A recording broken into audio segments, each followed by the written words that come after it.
Okay, let's call the meeting to order. We'll do a roll call. Present tonight, we have Commissioners Christopher Dietrich, Present. Jane Wyckoff. Present. We also have Lynn Smith, Present. Chairperson myself, Pete Soltes. We are present. We are delighted to have Kevin Patrick, our village president, present, and then several members of the community outstanding in the audience. So let's go ahead and then go through public comments on agenda items. Are there any public comments on the agenda items? Please approach the podium and, if you don't mind, state your name and your thoughts, please. Absolutely, thank you. Thank you. I will try to read my chicken scratch here. I've got some notes, and I'm a classic rambler. I will try to keep it as concise as I can. So I'm Mark Paulson. I am a Villa Park resident, sometimes known as the Knucklehead Naturalist. I am an enthusiast, a native plant and prairie ecosystem advocate, natural areas, advocate, and just a plant nerd and a garden geek. But so thank you to you all, okay, for what you do. And I know, like I was talking to Kevin off to the side here, a bit of a tumultuous start to this commission, I think, but you guys are still at it. You're in the ring, and I completely appreciate it. Pete, congratulations on the position. I've enjoyed listening to some of your dialogue in these meetings. Thank you. That kind of aligns with my train of thought on a lot of the stuff that I heard you say before. So all of this will be kind of touching on that. And Chris as well. Chris, we somehow met off to the side. I can't even remember right now how it was, but we've had some good conversations as well. So congratulations, and Jane, you're a welcome addition to this commission. Is going to do awesome things, right? So that said, is that we can use a refresh around town in terms of our approach to landscaping and land management in general in the Garden Village, right? That's kind of our moniker. I think that we need to hold that in high regard. We have the opportunity now in this new paradigm shift in which ecological, land management is now a more accepted and known thing. I think with pollinator gardens and stuff like that, the plight of the monarch butterfly, those type of things are now becoming more mainstream, and that's a good thing, right? And a lot of the surrounding towns, a lot of municipalities have gone this way. I'm not going to name drop any of the towns, but I've seen some great stuff going on in some of these towns. And it's time for Villa Park to catch up in that regard. So with you guys at the helm, I think that's a great thing. And in that regard, kudos to the DuPage Monarch Project. I'm familiar with that group. A lot of good stuff going on there, as well as the Conservation Foundation. A lot of great stuff, so thank you both for what you do. Those are two awesome organizations. Again, those are two great organizations to ally ourselves with. It's those small groups and nonprofits and enthusiasts and local clubs that kind of make this all, possible to band together and spread the word and really make this stuff happen. So I'm getting off track here. I'm rambling. Like I said, I wasn't going to. So anyways, as we grow, right, we've got the comprehensive plan. It's an awesome plan. I'm a big fan of that. I've read it before. And as we grow towards that, the natural areas need not, fall to the wayside. I think as the human footprint grows, we need our green space to grow along with it. So, and we've got the Prairie Path as well. I wrote Prairie Path here, and I wrote May Watts in parentheses, right? May Watts' vision, that beautiful Prairie Path that runs through the heart of our town. So, point being is that there is, a lot of opportunity around town to really kind of, hold that Garden Village moniker. But, so I think I just went over everything. I jumped around everything I wrote here. And we were talking about this off to the side as well, about a lot of the opportunities in town. There's a lot of opportunities, both big and small, that would require everything from simple kind of, community events to get things going, i.e. like the clock tower, the defunct clock tower on Ardmore and Park there. That area kind of lends itself well to a simple refresh, a refresh of the landscaping acumen, right?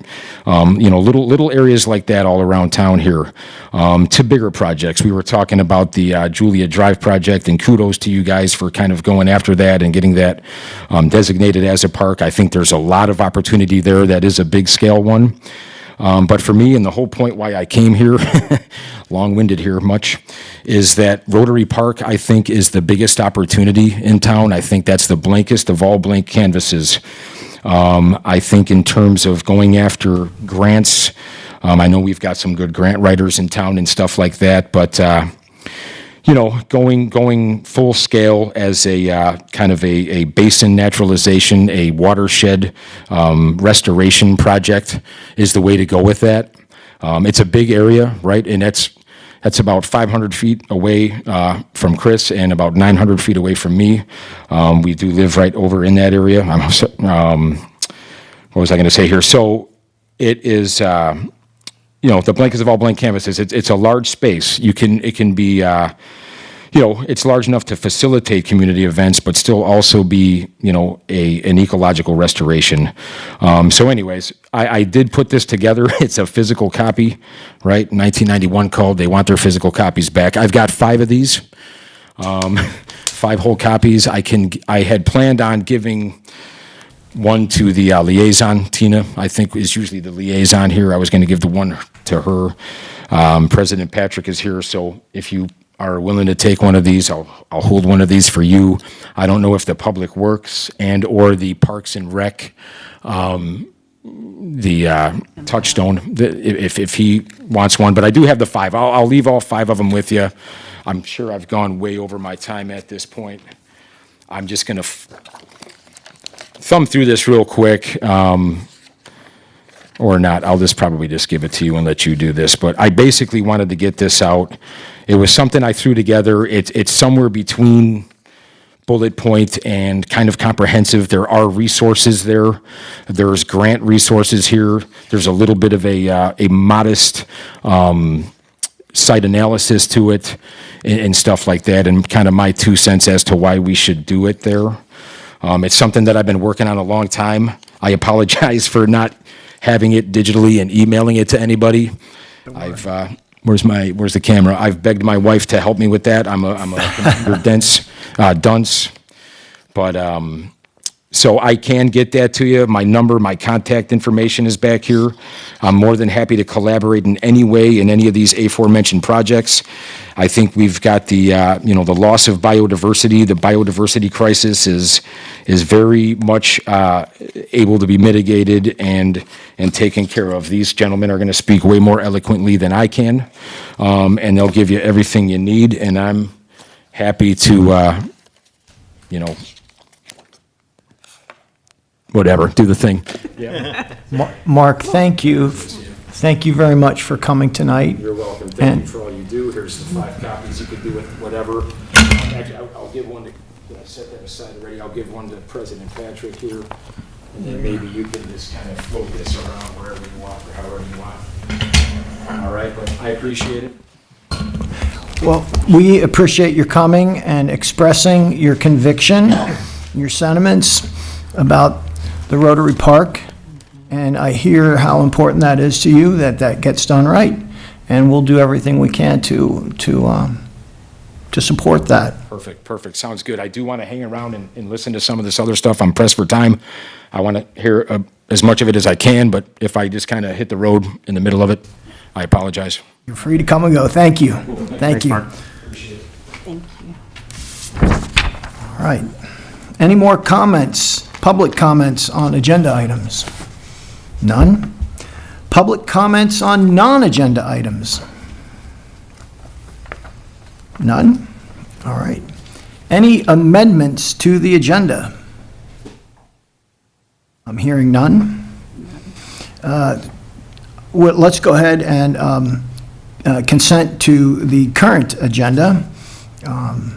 May I please have a motion to consent to the agenda? I consent.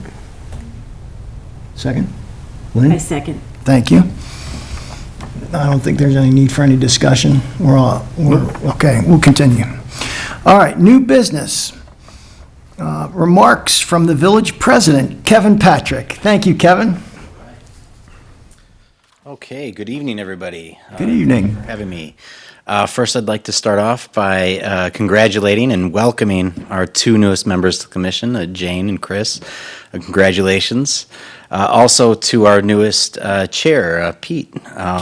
Thank you. I am excited for you. I'm excited for this commission, and I'm excited for the residents of Villa Park because there are some big things coming down the pipeline, and this commission here is going to be spearheading a lot of these things. On the agenda tonight, we have a lot on there. We're going to be talking about the newly designated park. We're going to be talking about naming that park and how we involve the community with that. We also have the DuPage Monarch program here to speak, as well as the Conservation Foundation, on how they could help us with some of these projects or how we could build some partnerships or get some ideas. And ideas from our residents, like Mr. Polson here, are always welcome. And everybody's free to come to these meetings and express those ideas, just like Mark did tonight. So thank you for being here. I am excited.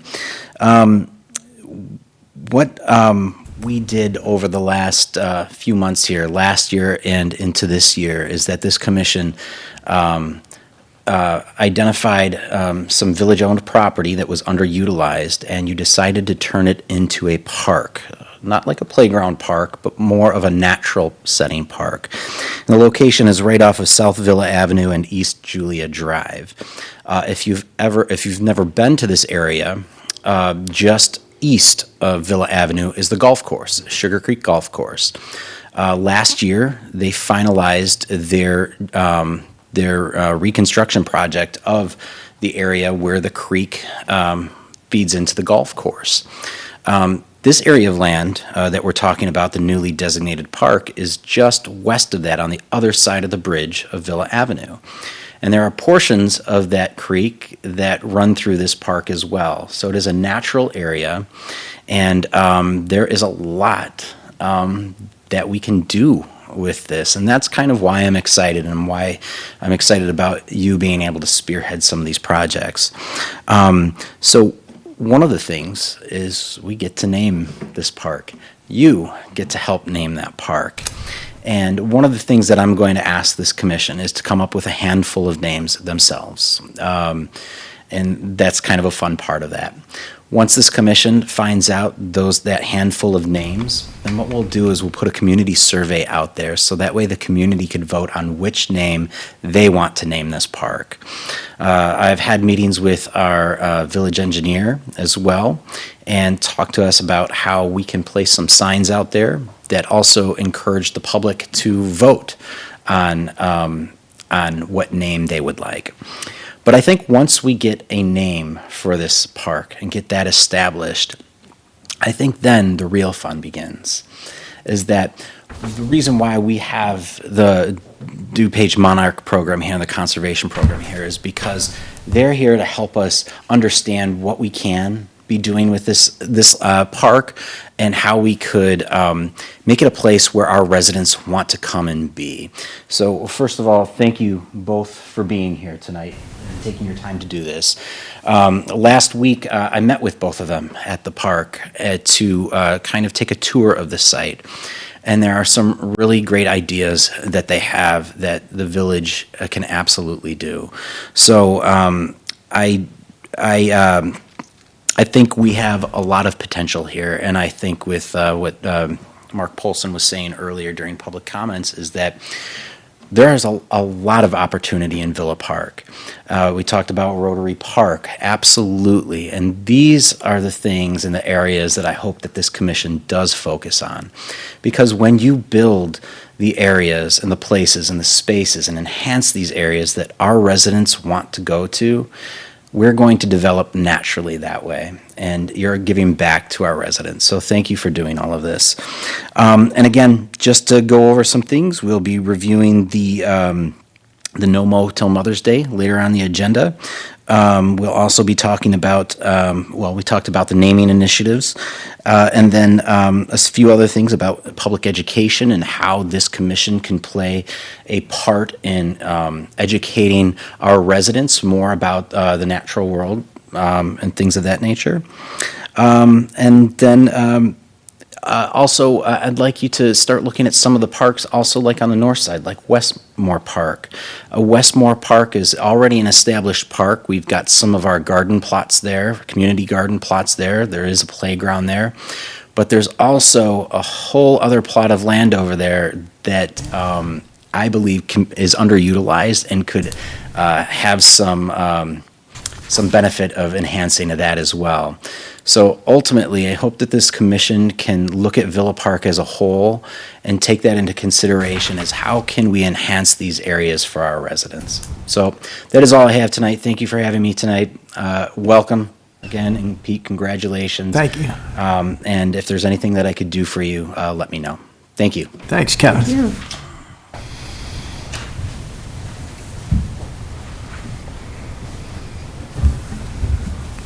All right, so thank you, Kevin.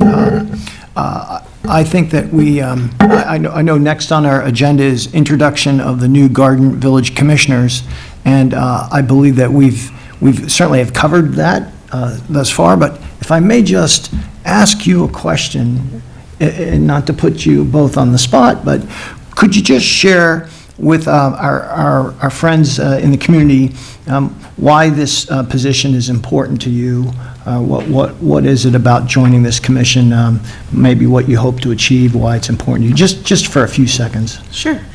Yeah, I lived in Villa Park like 2006 to 2008, and I fell in love with it. I moved back into the city, and then I came out back here to have my family. So I love Villa Park. I wanted to get involved. I really like to garden, and pollinators and native plants became kind of a passion to be able to kind of, well, not only do good for our, ecological world, but also to conserve the water that's going into my yard and all of the other things, just the smart ways to be able to garden and get away from the mountains of grass we have in Villa Park. So when this came up, I thought this might be a way for me to give some of my time and energy to be able to help. Perfect. Initiatives. Thank you, Jane. Sure. Thank you, that's awesome. Chris? For me, it's pretty simple. First, you never stop learning, ever. So communication, to get stuff out to people so they can learn and understand. And the bottom line is we're called the Garden Village. And I just, for a lack of whatever reason, I just don't really see that we live up to that. And myself, when I leave this position, I want to at least be able to see that we are the Garden Village. All right. Well, we'll have, I'm sure, many opportunity to drill down on what exactly that means to you. Oh, yeah. There's lots of road ahead of us. All right, good. Thank you. Okay, so next we have the presentation of the DuPage Monarch Project. That's you, Jim? Yep. Thank you. Mayor, are the lights okay? Can you see that? So I wear two hats. DuPage Monarch Project, Bruce and I work with them. They're a small group that's promoting habitat in DuPage County. And my main job is working for the Conservation Foundation. So we're based in Naperville. We're a not-for-profit land trust. And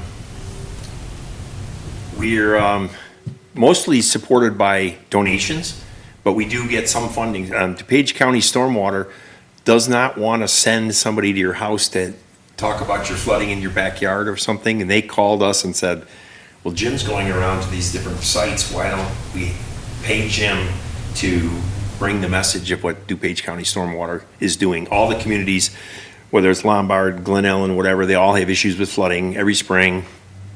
And so we bring some of their message as we're doing the rest of it. We do all kinds of things. I'll talk mostly about conservation at home tonight. We do education. I'll talk about that a little bit.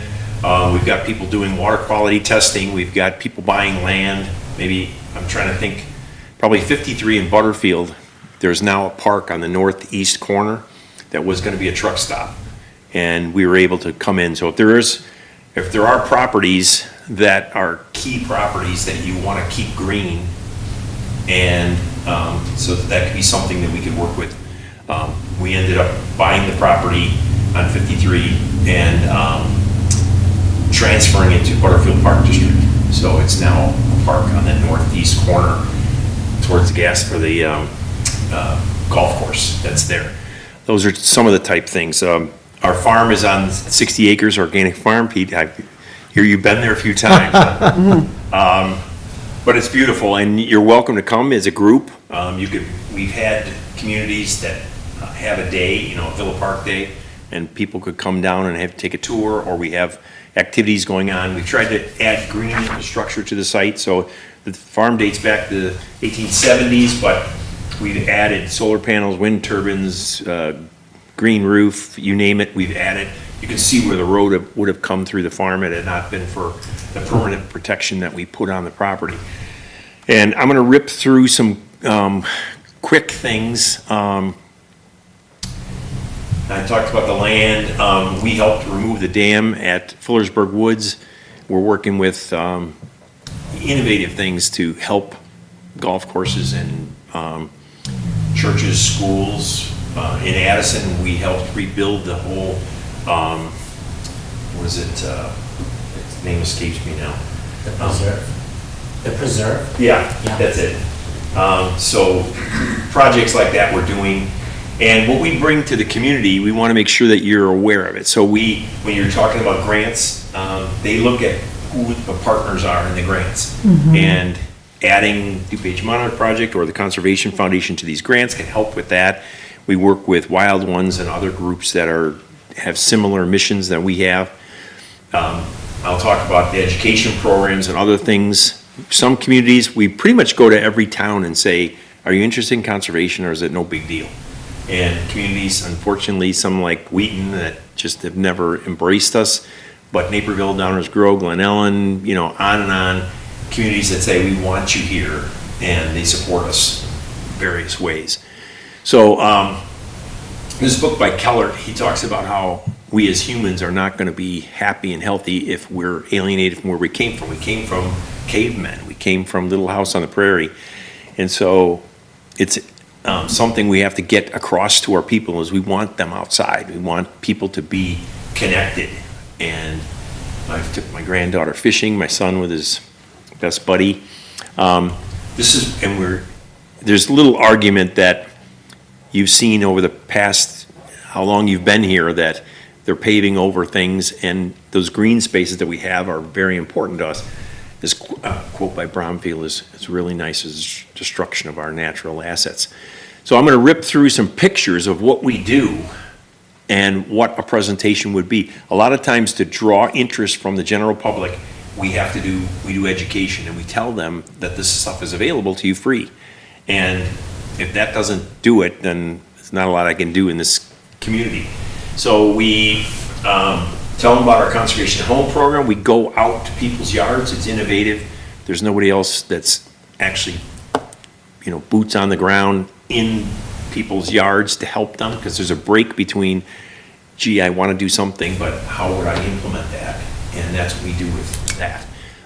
Give them some things that we're talking about. What is eco-friendly to me?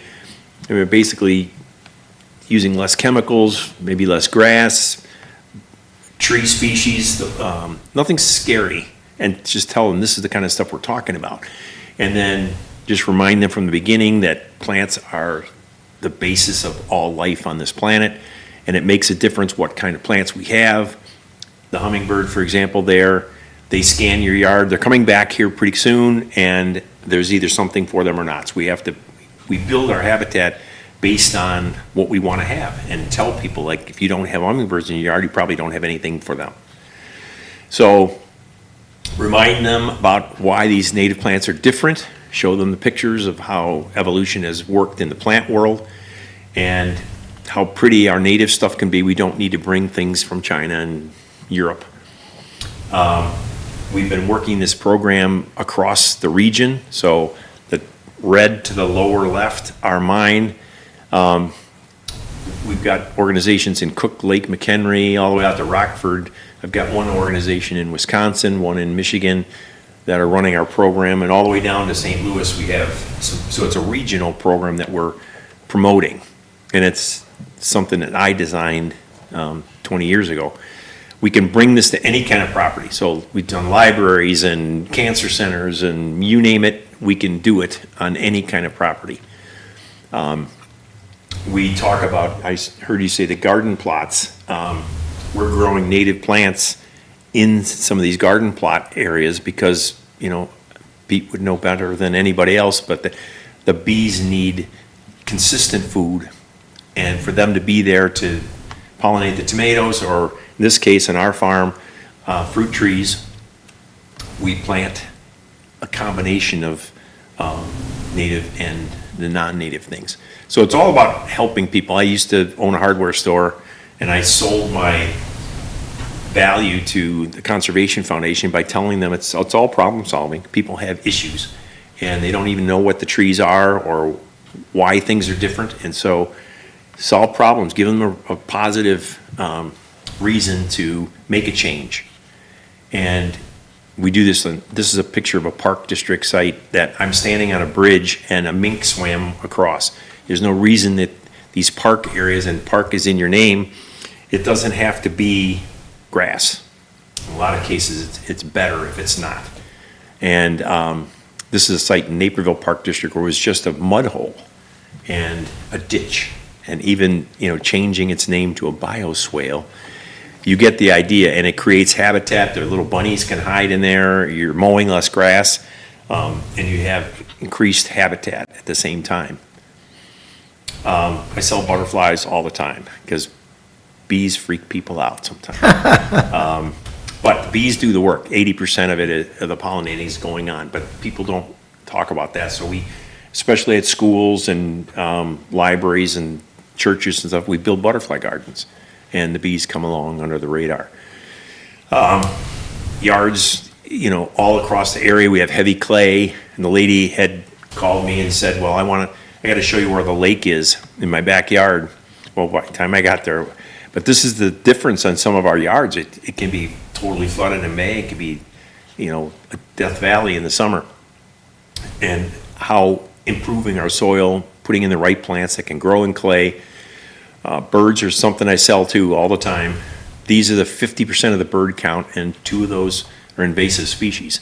So you show them that these are the pretty birds that you want, and these will come to a bird feeder, but we don't have to put bird feeders out. And there's a whole nother grouping of birds that will never come to a bird feeder because they're eating strictly bugs, and the bugs are on our native planting. So we plant what we are going to harvest.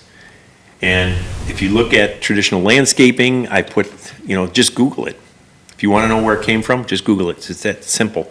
And if it was brought here from somewhere else, it doesn't have the connectivity in the ecosystem. So, you know, lilacs are a good example. Lombard is a lilac city. There's no bee that's going to go on a lilac. So just understanding, I'm not saying these are bad plants, hosta, but they're not connected. And if we have all decorative things, then we're not going to have function. Downtown Naperville, this was a site that they had, and we, you know, start from scratch, and this is what it looks like in the summer. People ask me, well, let's talk about residential. So this was a site, they had no birds, no butterflies, they had problems with water. The downspout, you can see it sticking out there, it drained on the sidewalk and caused all kinds of problems. Well, the area, you can change it. Look at the, I think even the stonework is so hidden, and the eye appeal for the house is so much prettier with that hand-done stonework that was done years ago, lowering the landscape away from the sidewalk. The sidewalk's going to be nice and dry now, and it's a win-win situation to implement some of these methods. We've got areas in our parks and homeowners associations that are, I don't want to put a picnic, take a blanket down and have a picnic with my grandkids there.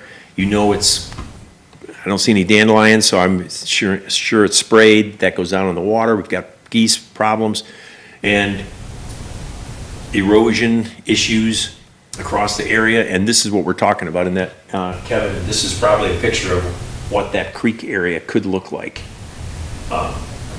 And we even work with a bunch of contractors, so if you got to the point where you wanted to know, like, say if you decided we wanted to naturalize 10 feet, they could give you a price. For every foot that you have, it's this much money. So you could say, well, if we did 50 feet this year and, budget things out.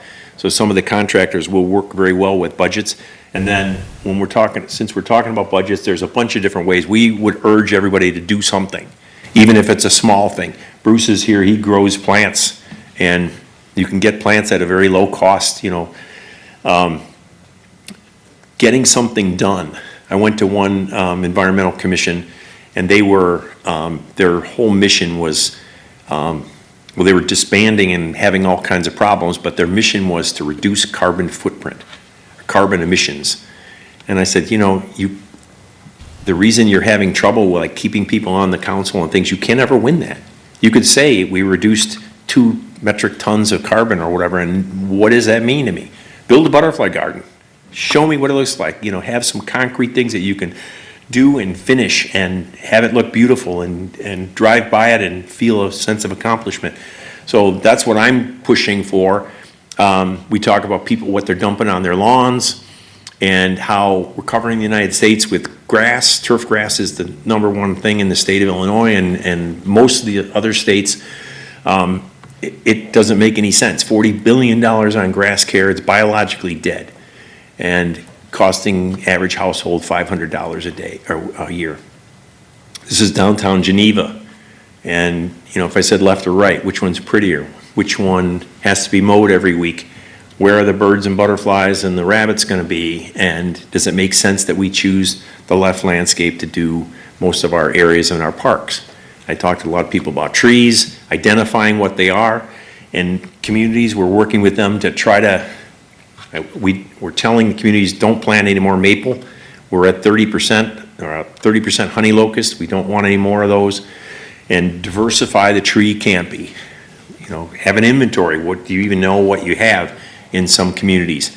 Urge people to get on this was white oaks, and urging them, they wanted to do best for their trees. And I said, well, the best thing is get the grass off. Grass and trees don't go together, never did.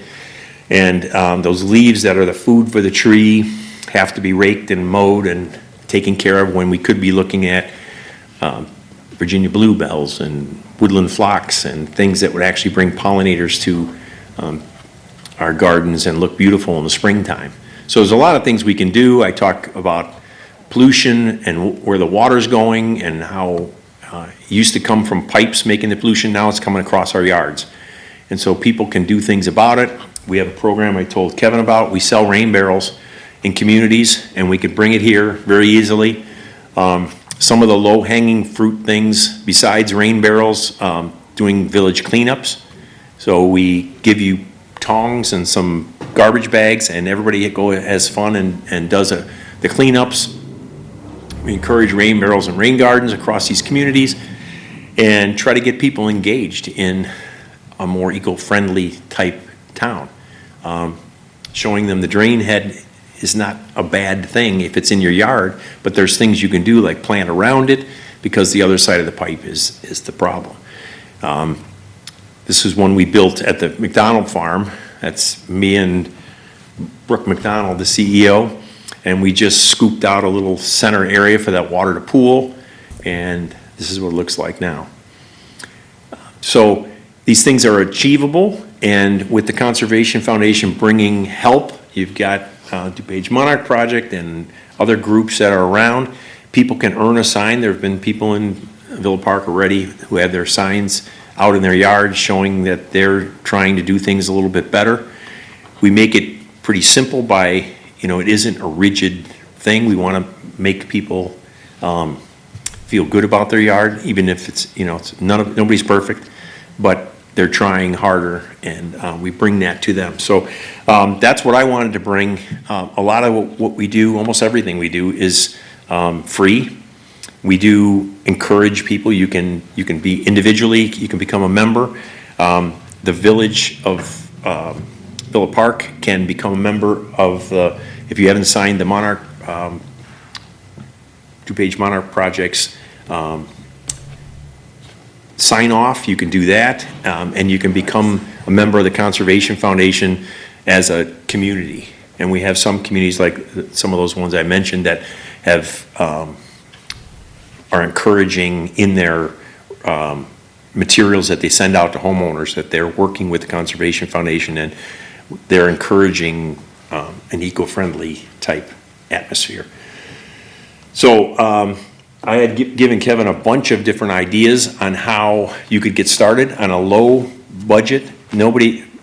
Every place I go, nobody says to me, we got money we don't know what to do with, or we have so many volunteers, we can't keep them all busy. That doesn't happen. So there's a bunch of other things. You can have community tree plantings by, somebody's grandmother dies, they could buy a tree under their name. You can do the same thing with butterfly gardens. Somebody can sponsor a butterfly garden. So if you have businesses or other things that would like to sponsor something, the only thing I've done here, other than the homes, I worked on the Prairie Path. On the north side of the Prairie Path, there are butterfly gardens by the old train station depot. And I did help plan some of those and acquire the plants and oversee the volunteer help with that project. But you can start projects anywhere you can get funding for them. And they can start as, $100 or something, could be very small. You're not talking tens of thousands for all of them. The ones that, like at the new park, that's gonna be a big project. I mean, it's gonna have permitting, and we can help get a grant application together with DuPage County like they did at the golf course. We can aid in some of those things, but that's gonna be, 3 to 5 years or something down the road. You wanna have something going on, and when you submit for those grants, you don't know that you'll ever even get it.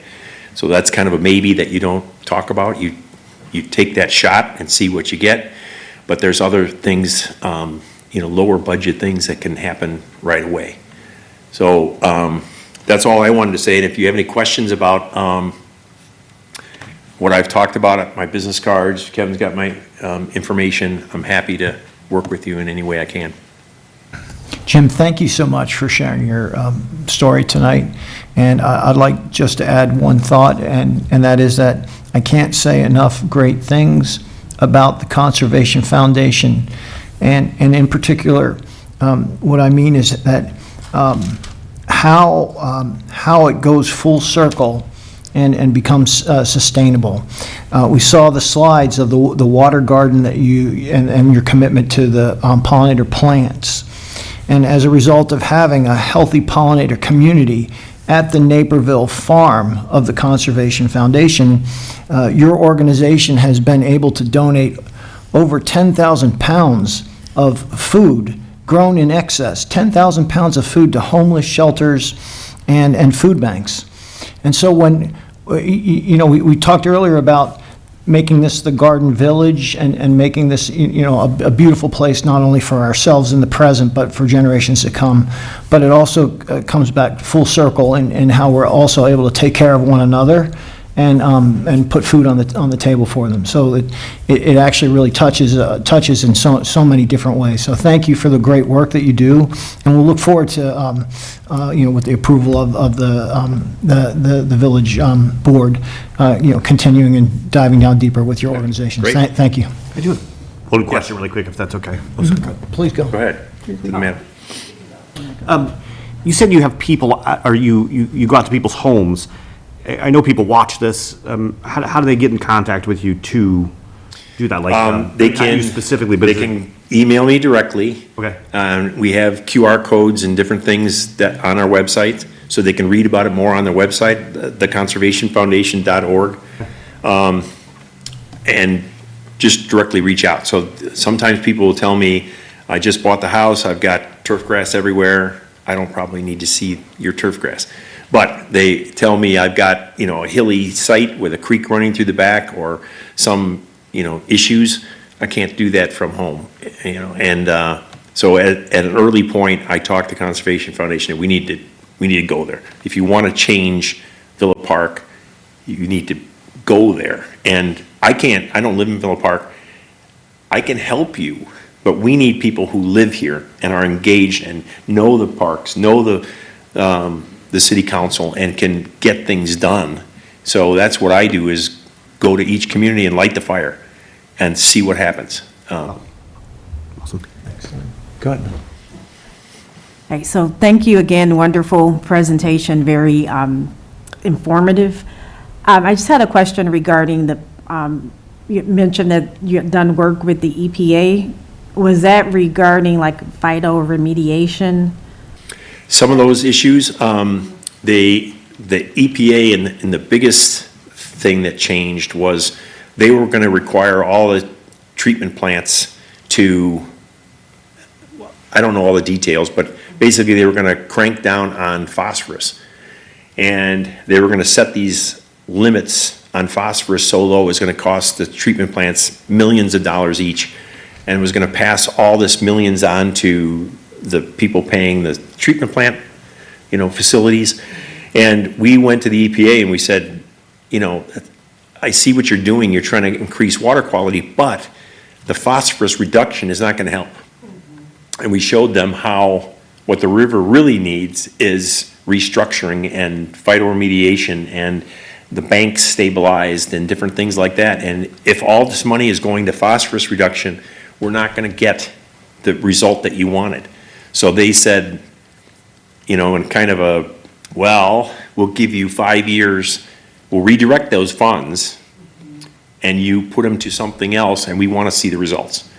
And we've been able to do that with like Fillersburg Woods, the dam removal. A lot of those funds that are coming from water treatment plant are diverted funds that were supposed to go to some scientists decided that the phosphorus had to go down. Well, that isn't a limiting factor in our river. So we had to tell them, no, we want to redirect those funds somewhere else. So something like that. And IDOT, Tollway Authority, a lot of them can plant on the sidelines. We're working with a group that's doing ComEd and gas pipelines and different things that run through communities. It could be corridors that are put into habitat. So it's endless what could be done.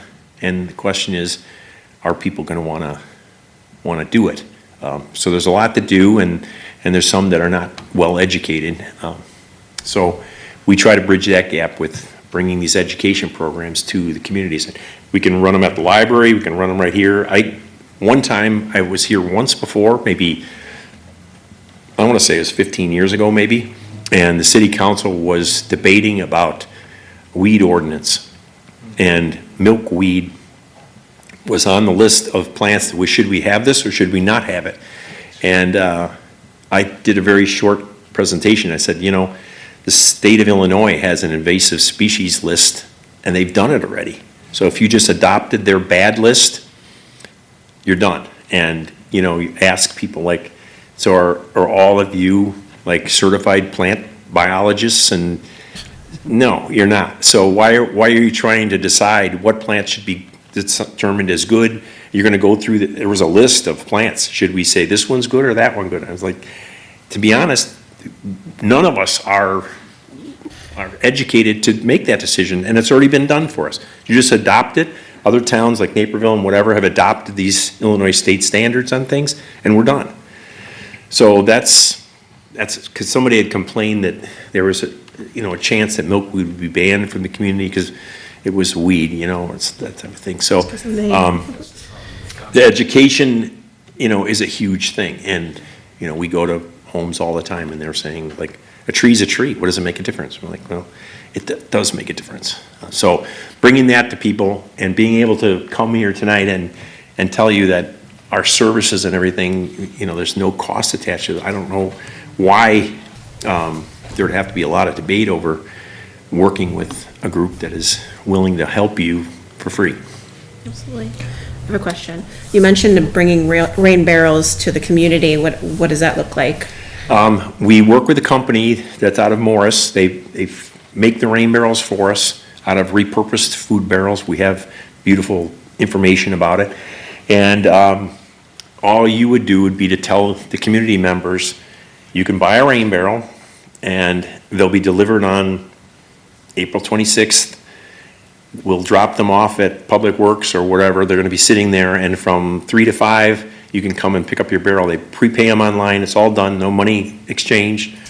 And some communities, would sell 100 or, whatever.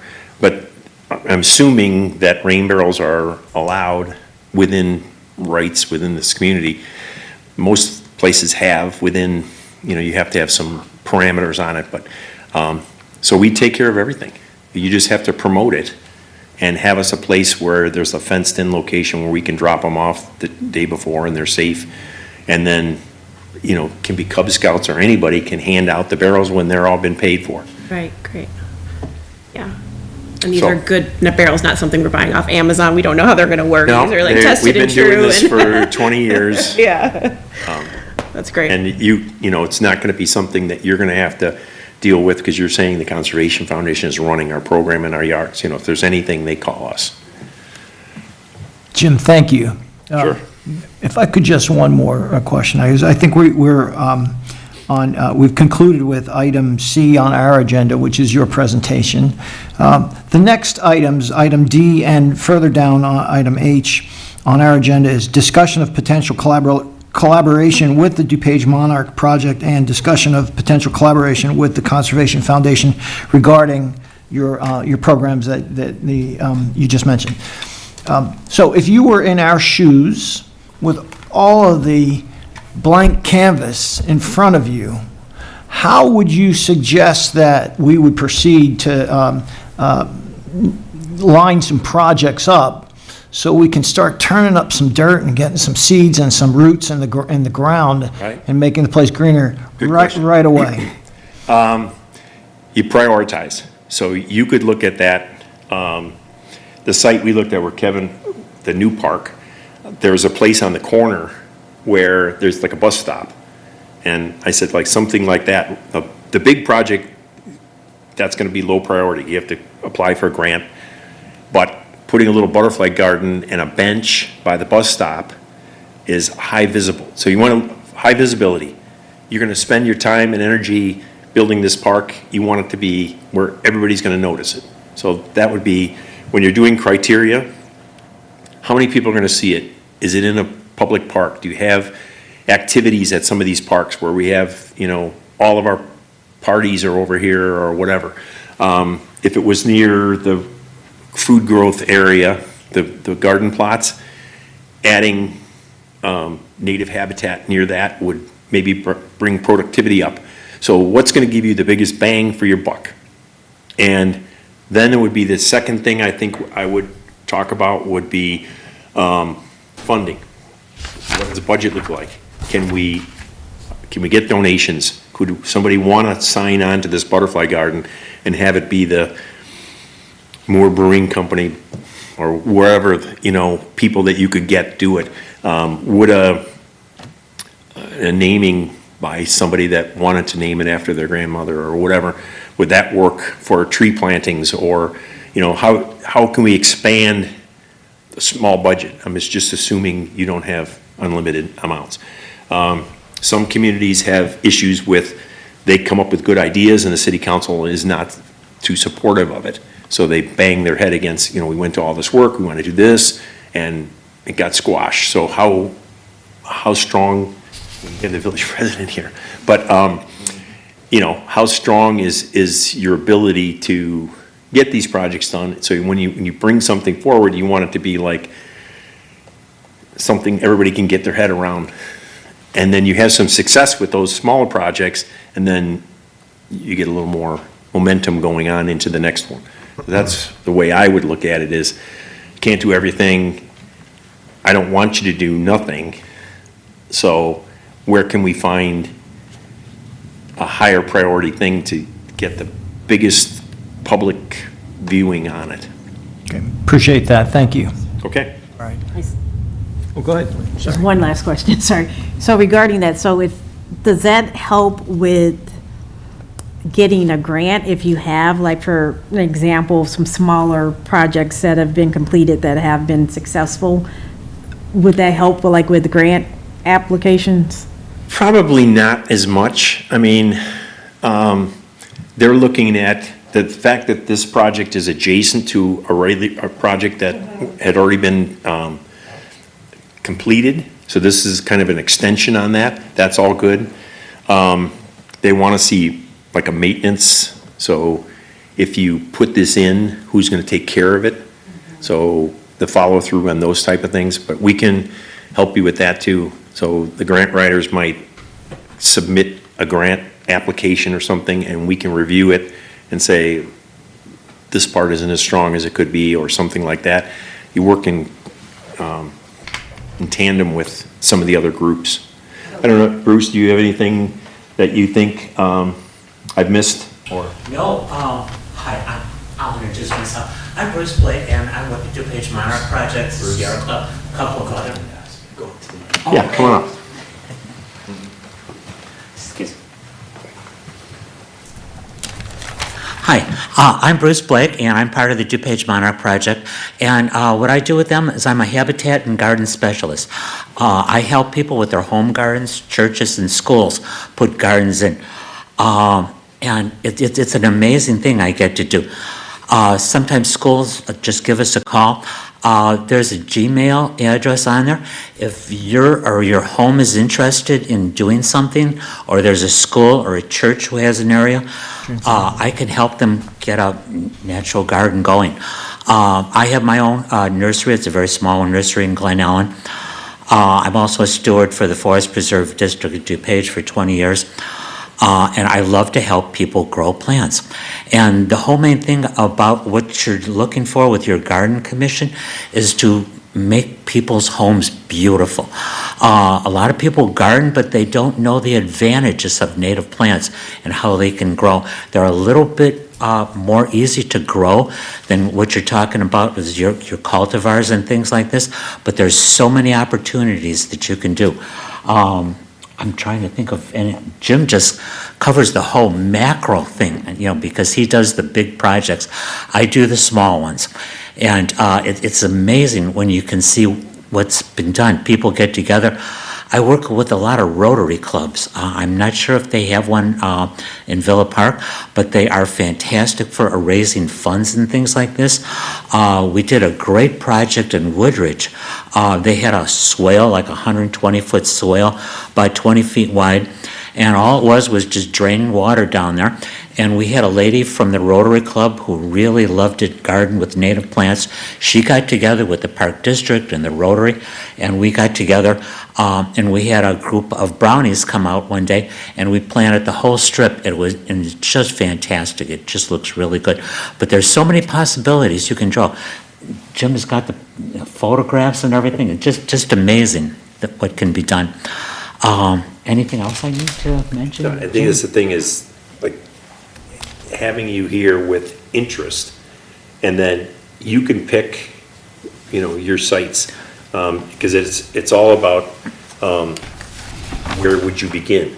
And so I think you can prioritize things and decide. The budget can also, working with Bruce, you can say, well, we've got 100 square feet here, but you might have a budget to do that small thing. You may want a bigger project, but this year you do something. So that's what I would look at. Small wins to get. Yeah, like you can scale it down and get started on something. And grand plan maybe, to do it all the way along the prairie path or, something, but it starts with something going on, and we're offering that at a low number to begin with. And if you want to do a program where we get together and people learn how to grow native plants, how to plant them, I do programs like that all the time, where we teach people what they can put in their gardens, where they can get plants and things like that. Yeah, there's so many possibilities that people just don't know, even about basic gardening sometimes like that. You're a young person starting out in your 20s, you may not know a lot about gardening, like, remember when you just started out and how you learned on things like this? This is how we, catch fire on stuff like this. Yeah, Great. Bruce, Jim, thank you very much. thank you very much. So, continuing on, we have item D, discussion of potential collaboration with DuPage Monarch Project. Would any of the fellow commissioners care to share any additional thoughts on the subject? I'm great. I really like the idea of the rain barrel program. See, I see that. Yeah. That's a great idea. And just getting Okay. some small wins, like the bus stop or those type of things, just identifying those as well. Lynn, any other thoughts you'd like to add?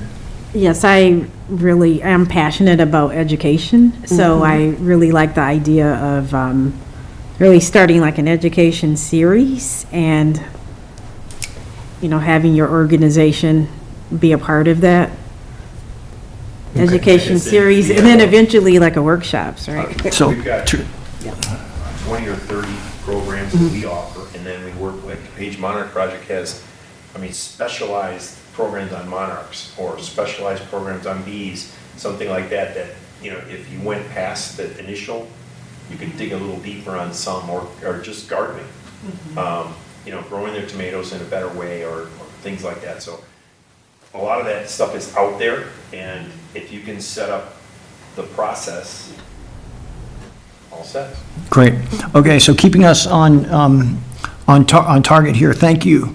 I think what's important from my perspective as the chair here is that keeping in mind our role in the leadership of these initiatives is to make recommendations to the village. And as such, we don't want to have an opportunity that such as what we've just heard, just come and go. What we need to walk away from tonight is some resolve around next steps and tasks. So when we get to this part, I'm just giving you a heads up. When we get to this part about chairman comments and commissioner comments, what I'd like for us to do at that point there is to say, well, I think I'm interested in rain barrels, so I'm going to follow up on rain barrels. Or even as far as like, let's each of us pick a park and go and find 3 low-hanging fruit ideas where we could put in a butterfly garden or a slough and do some planting. But I'd like each of us to walk away from this meeting tonight with a few tangible things that we can take for action, so we can next time we get together we can make some concrete recommendations. Does that sound good? Absolutely. All right, good. Okay, so thank you again. Let's see, so that is item D. Item E, no mow till Mother's Day program discussion.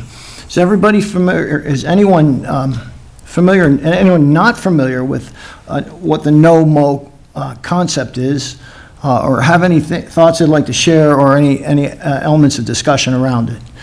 The only thing I would say, he might be able to answer, is that I see so many competing things about this being actually beneficial, and I feel like there's a lot of naysayers about it, so I'm just curious if there's education that we should do, or, yeah. How do we position this with, our, the residents of the community, Correct. for those that may be in opposition to it, right? That's a fair statement. Or just Google things online and Yeah. find, When we're talking about this No Mow till Mother's Day, we're talking about like promoting it as a thing that we want to do, or does that apply as a situation where like Parks and Rec is not mowing the park? I'm curious if that's an actual, if we do vote on something like this, does that become a situation, obviously it's a recommendation to the village board, that it becomes a situation where they're not actually mowing these parks? Right. Are we creating a situation that they're actually doing it? My understanding is that we're relaxing the enforcement standards, around that. Now, I have not spoken with Tim Howe on what the plans are with the village, and we can do that. I'm just curious, or is it more of an education program where we're like, let's say we adopt this, and we're like, hey, this is the right way to go, opposition or not? Are we creating an education program that says this is why you as the resident shouldn't do it, or is the village participating in it also? Yeah, Good question. Lynn? It was my understanding that this was already a program that's in place, the former Environmental Concerns Commission. When I was on that commission, I recall that this was something that we were already doing and encouraging, not only the village, but the residents to participate in it, like, encouraging them not to mow their lawns, even though it might be tough for people to see, their grass getting higher, but I guess it provides like benefits that I'm sure other people can speak on better, but I know there's benefits to attracting. Yeah, I want to share a thought Maybe have a- if I could. Okay, sure. Yeah, thank you. Okay, so I know from just the profession I'm involved in that the dandelion is is kind of the plant of concern here, and that the dandelions actually are, I can affirmatively attest that they are a very important early source of pollen for pollinators. Not necessarily a great source of pollen, but they are, it is available, and it is, if lawns are allowed to grow, an inch or two above where most decks cut them at, you'll get a lot of dandelions, okay? And that, like I said, is a very important source of pollen for pollinators, and particularly early in the spring. Now, if you're saying that this is something that's already been adopted, then my recommendation would be that we resolve to continue with the program and make a recommendation to the village to continue with it. There is, as I mentioned, there is some opposition. Okay. I see. I Yeah. did want to speak on this as a part of the agenda. I wasn't able to write it down. I just want to voice something as a resident. I don't want to go on. You were first, though. Okay, so time out. Okay, time out. I'm going to let Kevin talk first. All right, and then I'm going to let you all have a chance. We did have our public comment section, but if you feel it's compelling that you still need to do that, I'm sure we can find a way to open that back up and entertain your comments. Go ahead, Kevin. So just to clarify a little bit, back, I think it was in the mid-'90s, town Appleton, Wisconsin created a program called No Mow Till May. And it was essentially an educational awareness program that allowed the municipality, the local municipality, be relaxed on enforcing their code enforcement for the grass being tall or what have you. Villa Park adopted our version of it. We called it No Mow Till Mother's Day. And this is a program I believe that we've embraced for the last, I want to say at least 3 or 4 years that I remember. And so we currently have this in place. And so ultimately, the program is designed to be awareness about our pollinators.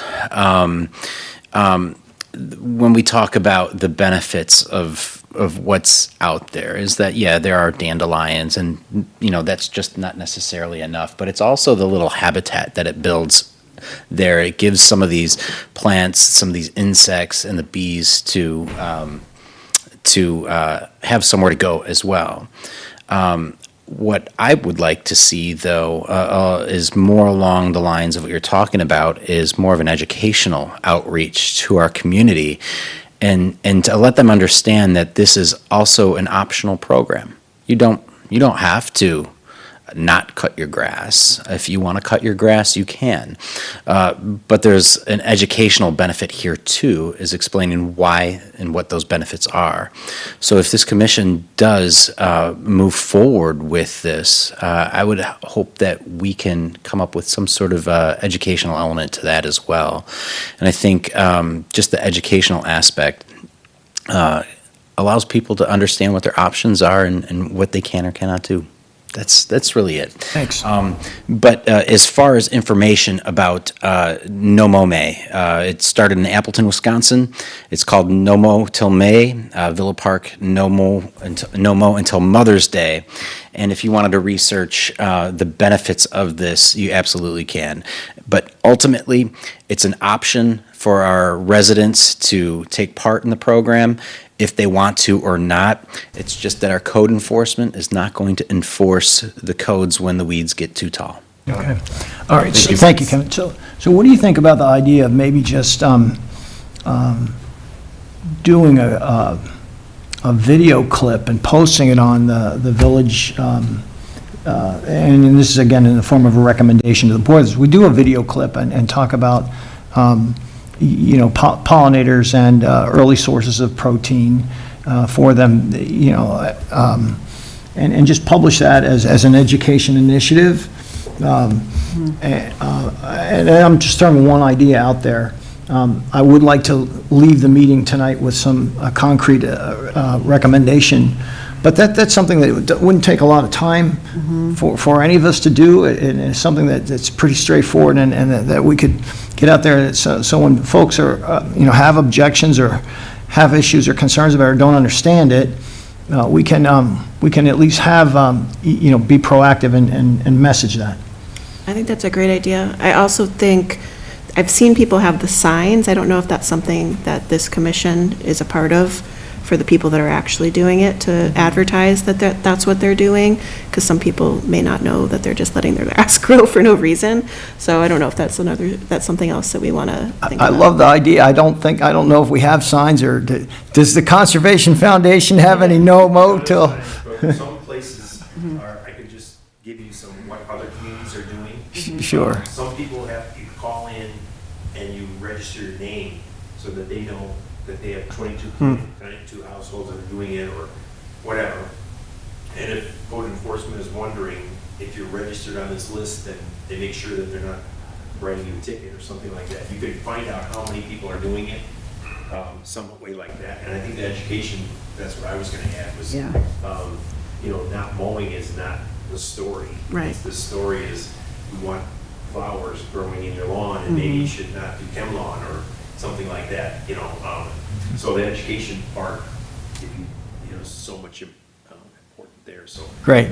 If you want to help with what other communities are doing and problems that they've had, we have all that, because we know what communities are doing it, what issues they've had in the past. If you want, you can correct, if they have further questions. I don't know if you have somebody that, would answer the phone and talk them through it, but if you don't, you can send them to me. Thank you. Mark, did you have something else you wanted to add to that? Sorry to cut you off earlier. No, that's okay, and I don't, want to speak out of turn or anything like that. I agree with. Go ahead. I'm sorry. Go ahead. I agree with what President Patrick said on the education piece. I think kind of bringing the education part of it really heavy is the way to go there. I think, to your point, President Patrick, is that it's a good conversation starter. It initiates, that conversation. Hey, look, we're doing this for a reason. It's for pollinators. It's for beneficial insects. There's debate on how impactful it is, but I think it ends up becoming kind of a divisive thing, as you mentioned. But as long as you're really piggybacking a bunch of good information and also championing for conservation at home, championing for planting natives. How many natives can you get into your yard? Just a couple of simple keystone plants. If you can put these 4 keystone plants in your yard, anywhere in your yard, that's going to be very beneficial, especially if they have a blooming period that runs from spring to to fall. There is stuff out there that's blooming that's probably a little bit more beneficial than a dandelion and stuff like that. There's debate on how, impactful that is. But I do agree with No Mow May as a conversation starter. It's just, it gets into the muck a little bit with kind of some of the divisiveness. But as long as you're putting great education pieces out there and championing for native plants in your yard, I think that's kind of the next step to piggyback off of. It's an awareness campaign, like you say, but you're always going to have naysayers and stuff. But I do agree with it. I think it's a good idea. I've seen people get behind it in this town. Thank you. So- Go ahead, Chris. So education, I think it's amazing. Now, we're not going to change this. I mean, no more to Mother's Day's happening. We're moving forward with it, obviously. But what if we were to take this and this be like step one of however many steps? We choose 6 steps. I don't know what it is. And this is our first step in the education program. Yeah. You know, not hey, don't mow your lawn, you know, or code enforcement's not going to mess with you until June 1st. Why are we doing this? And then lead them to step 2, right? And step 2 is the foundation plants. Oh, that's stuff brilliant. like that. You know what I mean? I like that a lot. Yep, Right? thank you. We can come up with Yep. however those steps are with 4-step program, whatever we decide, but, and then get it on the village's Facebook site or on the website, so on and so forth. Okay. Any other thoughts on item E? Okay. Item F, community naming initiative for the newly created park at Southville Avenue and East Julia Drive. I think we had, Kevin gave his a very clear vision on that, and I like that idea of, you know, perhaps each of us identifying a name or two that would be suitable and collecting those, recommending that to the village so they can then share them with the community, and the community can adopt one that they seem, Do we want to put a time? well, I limit think on we it? need to go get it going sooner than Yeah. later. So what I envision is after we conclude our meeting, each of us puts our thinking caps on, and then if you'd like to email me your suggestions, and I'm not going to limit you, you can suggest as many as you like, but at least one good idea. Yeah. And then via email, the team of us can circulate the ideas and then come up with the recommendations for the board. Okay? Absolutely. Lynn, sound good to you? Good. Yes, I agree. All right, cool. Thank you. She's- Next. Creation of public education series. Well, this is all kind of coming together, this agenda here, isn't it? I wonder who put this thing together. That's Kevin, I got to give all the credit to Kevin. Creation of public education series on environmental health, sustainability, and village green initiatives, quarterly at Villa Park. So what the idea here is, and I want to actually give thanks to and credit to Commissioner Lynn. She had suggested this to me, that we put together a quarterly formal training program. And it doesn't necessarily need to be quarterly, but I'd imagine at least quarterly.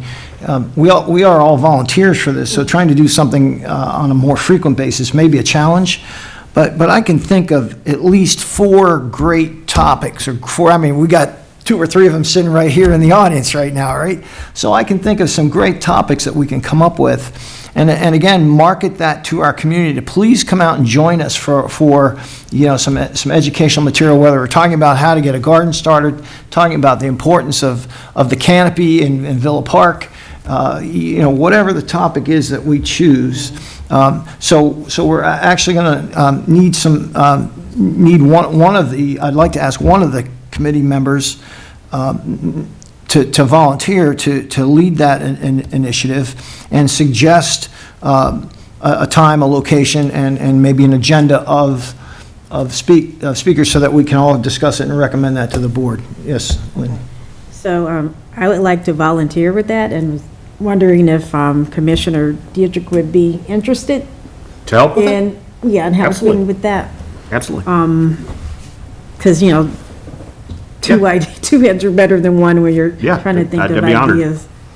And then we can meet separately to kind of Yeah, for sure. flesh it out. Sounds great. So that we can make a recommendation. I think it's great. Thank you very much. You're welcome. Thank you. And Jane, don't feel left out, okay? We've got you slated for the rain. More ideas. That's what I want to do. All right. And I'm sure Patrice would like to help with that. Good. All right, so we don't need to put a limit, as much as you can handle, okay? Oh, yes. Thank you. All right.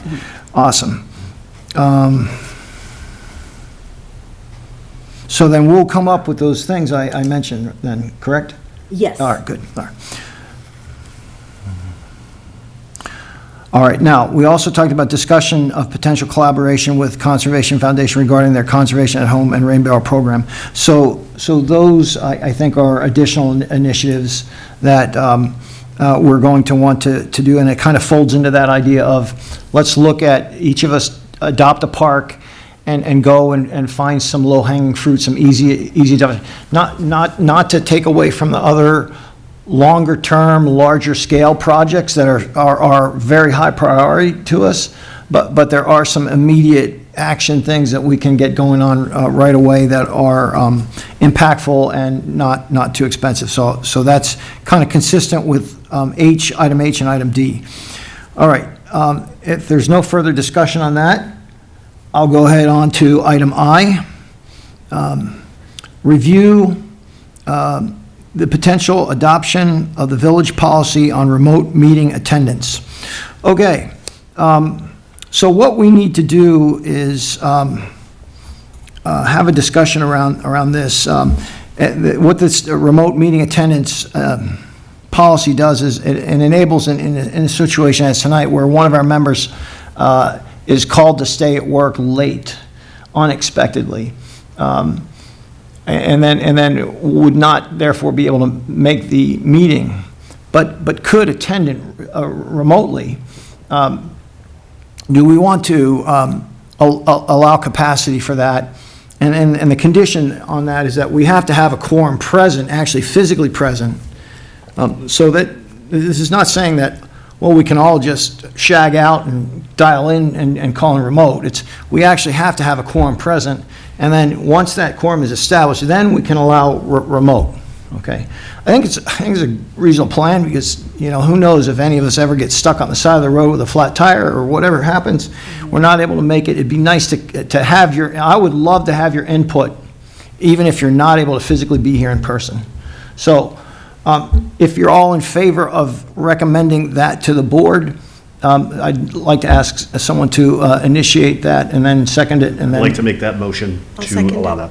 that. Okay, made decision. Any opposition? None. Okay, so we'll consider that adopted then. Thank you. Expansion plans for Westmore Park, letter J on the agenda. I like the idea of trying to put some land that's underutilized to work, particularly around the idea of adding, pollinator gardens, maybe some additional trees that are on the good tree list that we talked about, things to water gardens to absorb the water. So I think it sounds to me like next steps, we need to get some boots on the ground to that park, have a look at it, come up with, some plans, fold that into our, what we talked about earlier is let's adopt a park and get out there and get some of those ideas rolling, okay? So we're going to include Westmore Park in our, our projects.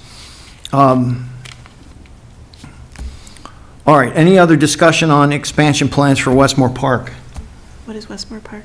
Okay, if you go just a little bit west, there is, I guess you've got the houses, I don't know how to describe it, it's a garden plots. Oh, okay. Okay, and it's in kind of an open area where actually, almost looks like, you have the houses, but then there were no houses built in this one area.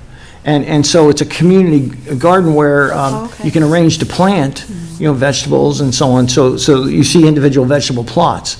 Well, just north of there is some additional land that is not currently being used for gardens. It's just Got it. Okay. just there. So we'd like to have someone have a look at it and come up with some plans for it. Yeah, all about it. Okay. All right. Let's go on to item 7 then, old business. There's a number of items that the board, that our commission has been having conversations with, that I don't know that we ever came to a conclusion or came up with a recommendation or initiative on it. The items listed, I'll just I'll just name them off, and then we'll go back through them one at a time. Villa Park Green Sweep Project, the train station lighting, the open meetings training, and discussion of next steps for Rotary Park. So let's go ahead and talk about the Villa Park Green Sweep Project. Does anyone have any level of familiarity with that program? Chris? So The Green Sweep Project, isn't that the one that the Green Commission takes, and the Fund Commission used to do it? Isn't that what they did? Or was that Spring Sweep? Or is this a new situation? go ahead.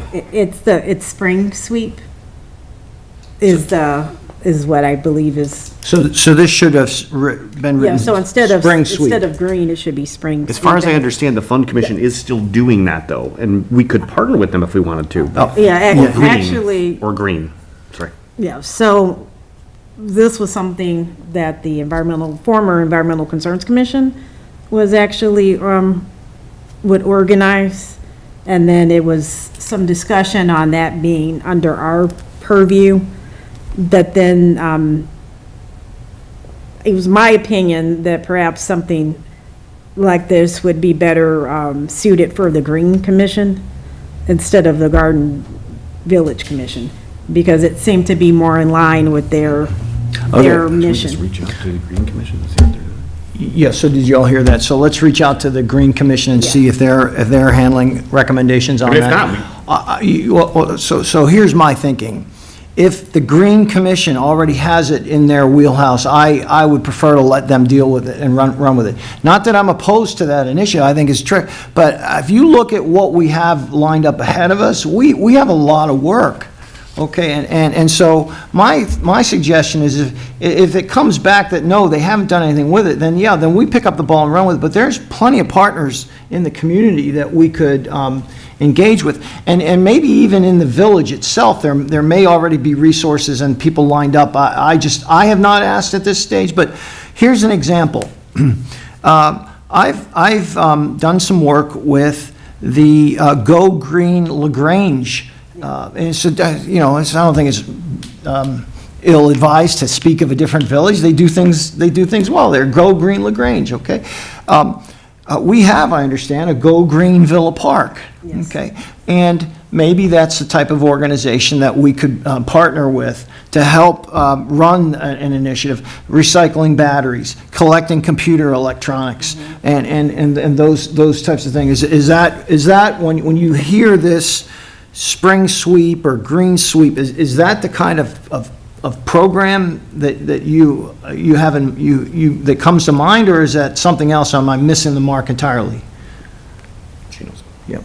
Yeah, so, exactly. So the Villa Park Spring Sweep, it was just, it's like an annual where you can come and, like you said, to your point, different vendors would come in. There was a place where you can donate, where there's, drop off your batteries. Sometimes, it was like batteries, TVs, sometimes bikes, eyeglasses, paint. I remember paint collection. So just kind of, it would sometimes vary each year, but you would have kind of like your core items that were collected. And the whole point was just to encourage recycling and reuse of these, materials. And initially, as our commission was shaping up and we were trying to discover exactly what we were going to do, it might have been some misunderstanding that this particular initiative would belong under the Garden Village, but in my opinion, it's better suited for the Green Commission, and perhaps they can partner with, Go Green Villa Park. Molly does a great job, and she's the one that started it and running it. But my recommendation would be that we reach out to, Communicate. the Villa Park Green Commission to discuss this. Because as far as planning it, I don't know how that would go, because President Patrick, if you can remind me, wasn't that usually held, was that April or May that was normally held? I don't remember offhand. April, May sounds right. But it's, so it's not a lot of lead time for planning that because unless someone else has already started and we're not aware. Because there was a lot that they would start planning almost like several months in advance. And I think one of the benefits of the newer commissions here is that we start with clean slates as well. Yeah. And we're really, the village is allowing our commissions to make these decisions and then make these recommendations to the board. So if you feel, and I agree with you, if the Green Commission is the appropriate commission to handle this and they want to take that on, absolutely. But to Chris's point as well, is that we encourage collaboration between commissions as well. And if you want to co-partner, absolutely. If you want to partner with other organizations such as Go Green, Villa Park, have at it. We could always use the help, always use the volunteers, and go from there. But you as the commission are responsible for making those recommendations to the board and letting us know what you think we should be doing. All right? Okay, and the follow-up to Kevin's comment, thank you. The follow-up to that is, we're also the ones then that have to make the rubber hit the road once those recommendations have been made. So it falls on our shoulders to do that, and I'm not opposed to any of these ideas. I would like to ask someone, one of our commissioners, to go ahead and volunteer to take the next steps on that and reach out to Green Sweep. You want to, Chris? I mean, I don't have a problem reaching out. Please do that. I'm guessing they're probably planning something, but Well, let's go ahead, if you don't mind, I appreciate it. Do we have to vote on that or no? Well, I'm happy to take a Oh, we vote don't. on that. All in favor? Oh, I'm sorry. Go ahead, I'll let you. Oh, no, you go. No. I'd like to make a motion that we vote to reach out to the Villa Park Green Commission regarding spring sweep, interest in spring sweep. Second. A second. All right, it's been initiated and seconded, and I'll reach out. all in favor. Thank you, Chris. Perfect, thank you. Lynn, thank you, Chris. Okay, let's take a look at this. Train station lighting. That was a question that came up. I think it was an email that came in regarding lights being out at the station, and the idea is that something that our commission is responsible for, or is there something someone can do about it? And I think that Tim was going to look into that, but it remains an open item because I don't think I ever checked it off my list. Go ahead, Lynn. Well, I know I personally had inquired about that, but it wasn't for something, that was for the Village of Villa Park Parks and Recreation Department. It wasn't related to the Garden Village Commission. Maybe perhaps someone else did, but I think that's not really in our purview to control lighting Should for we vote to the parking that not lot. in our purview, or is that something we take to the board? You don't need to vote on that. Okay. Yeah, Okay, so I'm crossing it off the list. It's done, stricken from the agenda. Okay, open meetings training. Okay. Lynn, did you have a comment that you wanted to share about open meetings training? No? I think there was a link that was sent out that there's training we need to do. Right. I've started. Okay. To finish. That's surprising. Need to finish. Okay. Oh, no, I wasn't trying to put you on the spot. I thought maybe you had, no. I didn't have- I am not aware of who is completed and who is not, but I would like to ask everyone if you Yes. have the opportunity, let's go ahead and get that knocked out. No because problem. we want to make sure that we're operating within the boundaries of what's permissible, always. Okay, discussion of next steps for Rotary Park. That's been on our ongoing agenda. Would any commissioners like to share comments or thoughts on that? Go ahead, Chris. I mean, for me, this is my large project that's been in my mind for a couple of years now. This is not something we are going to solve today.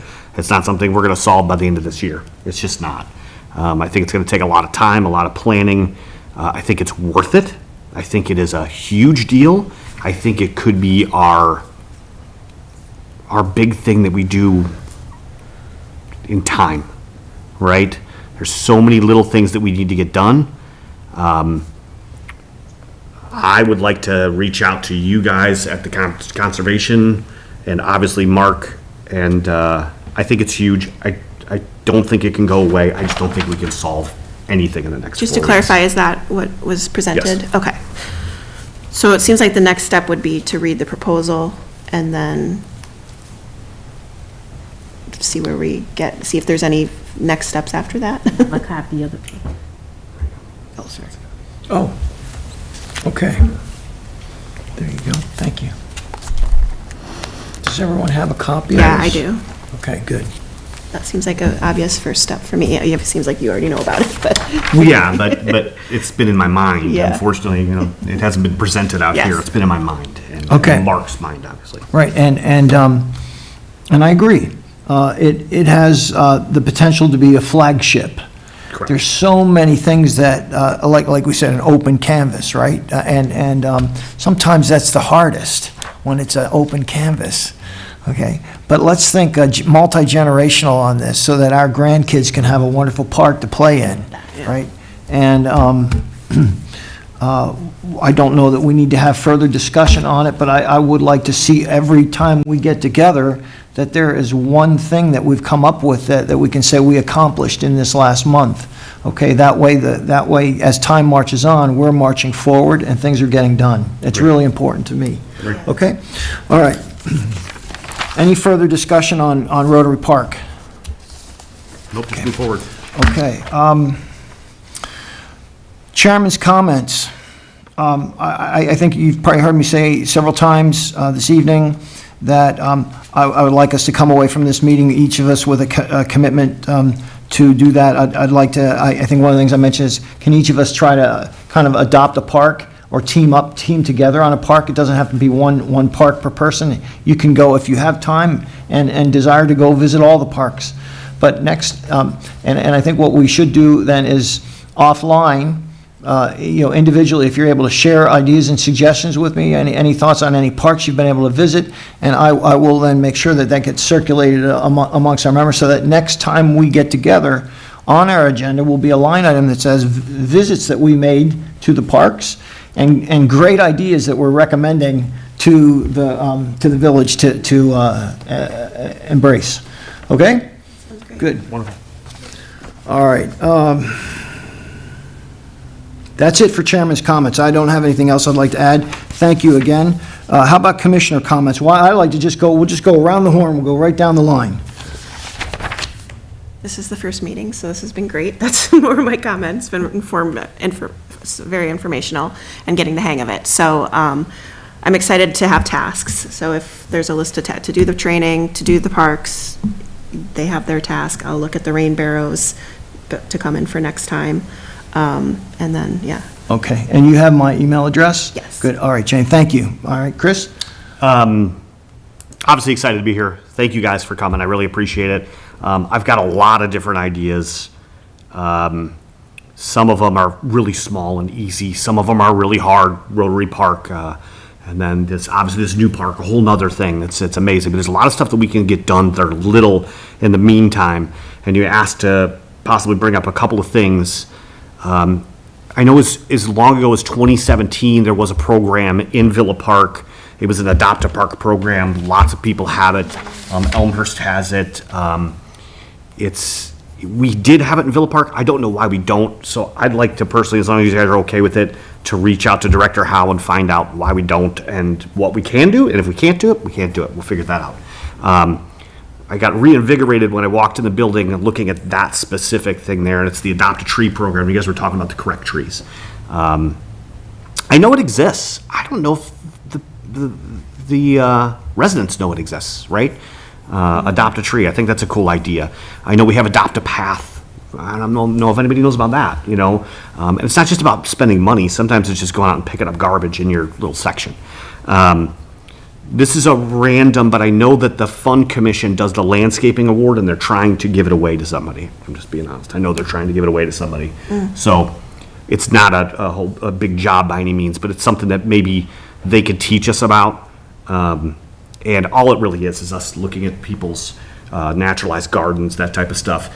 And they do it as a true landscaping award. Maybe if for some reason we could start taking over and making it an educational experience, they'll do it for us. They'll use their budget to do it, but maybe it's something that we start to learn about this year and take it over next year. Could you repeat that, the name of that?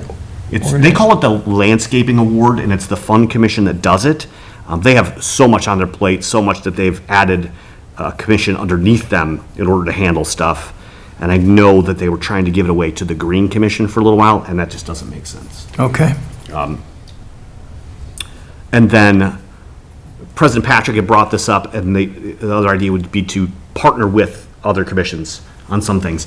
Fund Commission's a good example, only because they do a lot of events. Some of their events, they do Kites and Kicks, which is at Rotary Park. We could be there, or some of us, or one of us, and, have a Hand out plan. seed packs. Have something, right? Or seeds, or honey, or anything, and information about rain barrels, right? And I think we should look at what events are planned, and maybe we're there, Piggyback. one of us with just a pamphlet and, Another brilliant idea from Commissioner Chris. Thank you. All right. That's all. All right, that's very helpful. Thank you, all of you. Thank you. And Lynn? Yes, thank you. So, first of all, thank you so much to the DuPage Monarch Project for the really great presentation. It's extremely informative, so we definitely appreciate you guys coming out, and I look forward to discussing partnership opportunities. So, my thoughts were, was it like the education series and kind of working with that to establish like a framework and putting together a recommendation for that, which is kind of like some set topics and and potential dates. And one good thing about that, it helps with awareness, like cultivating awareness, getting the residents involved. And then what I really get excited about is like eventually maybe we can have like a fair, Yeah. where you have like different vendors and